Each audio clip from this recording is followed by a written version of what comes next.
Good evening, नमस्कार। आज हम हिंदुस्तान की जो कॉन्स्टिट्यूशन कैसे बनाया गया, framing the constitution, lesson number 12। देखिए जी, ये कॉन्स्टिट्यूशन हमारे इंडिया में जो संविधान लार्जेस्ट कॉन्स्टिट्यूशन कहते हैं 26 जनवरी को लागू किया है 1950 में 1950 में जब 26 जनवरी, ये 26 जनवरी इसलिए चुना गया क्योंकि हमारा 1930 पे जो इंडिया में पहली बार रावी नदी के किनारे पंडित जवाहरलाल नेहरू ने जो झंडा फहराया गया, उसी की याद के लिए ये दिन को हमें रखा गया। और हमारी कॉन्स्टिट्यूंट असेंबली है, ये 11 सेशंस हुआ है और 165 दिन 165 डेज लग गया, 11 सेशंस था।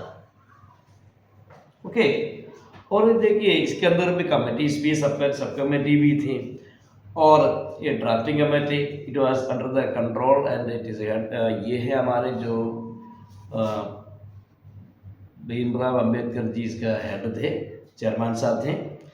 और कैसे कैसे ब्रिटिश ने इसमें नियम बना दिया 1935 पे गवर्नमेंट ऑफ इंडिया एक्ट बना दिया, उसी के हिसाब से हमारे यहाँ चुनाव हो गया। और उस चुनाव के हिसाब से जो मेंबर्स को जो प्रजामंडल जो 11 जगह पे 11 कंस्टिट्यूंसीज पे 11 जो ब्रिटिश इंडिया में इलेक्शन हो गया, वहाँ से जो कमेटी मेंबर को चुना गया, उन लोगों ने करीब 3 साल में जो पूरा है 165 डेज वहाँ काम किया है। और it was very difficult task, बहुत बड़ा हार्ड काम है क्योंकि इंडिया है ऐसे कंट्री है, यहाँ 6 मीटर दूर में पानी के टेस्ट बदल जाते हैं और 60 किलोमीटर भाषा के जो मीनिंग बदल जाते हैं, उस 600 किलोमीटर में सब कुछ बदल जाते हैं। सो अभी इसी में भी देखिए 6 प्रोमिनेंट मेंबर्स माना जाते हैं, इसमें सरदार वल्लभ भाई पटेल है और Jawaharlal Nehru, doctor Rajendra Prasad ji, B.R. Ambedkar, K.M. Munshi हैं, अल्लाडी कृष्ण स्वामी अय्यर, ये इसमें मेन मेंबर्स हैं।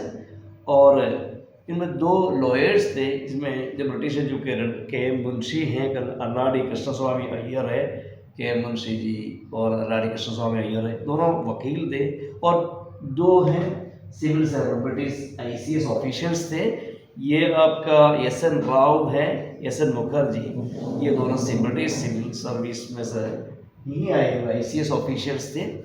और इनमें से क्या क्या विजन था, नेहरू जी ने एक ऑब्जेक्टिव रेजोल्यूशन नाम का प्रस्ताव रखा गया है 13 दिसंबर 1946 में। ये ऑब्जेक्टिव कैसे कैसे होना चाहिए, इसमें इंडिया एक इंडिपेंडेंट कंट्री रहेंगे, एक सोवरेन रहेंगे और रिपब्लिक कंट्री रहेंगे। और हमारे जो नेशनल फ्लैग का किस प्रकार से होना चाहिए और कैसे कैसे हर व्यक्ति को फ्रीडम चाहिए, जस्टिस चाहिए, इक्वालिटी चाहिए, इसी प्रकार का ये सब हम ऑब्जेक्टिव रेजोल्यूशन कहते हैं। इसी प्रकार का सवाल बोर्ड एग्जाम में पूछते हैं कि ये पिछले 10 साल में ये सवाल पूछा गया, objective resolution of Indian constitution by Pandit Jawaharlal Nehru, ये बहुत इंपॉर्टेंट क्वेश्चन है। सेकेंड देखिए, इसी में हमारा इसे विल ऑफ द पीपल, जनता की मर्जी क्या है, इसमें कम्युनिस्ट नेता सोमनाथ लाहिरी साहब है, यूपी से हैं। और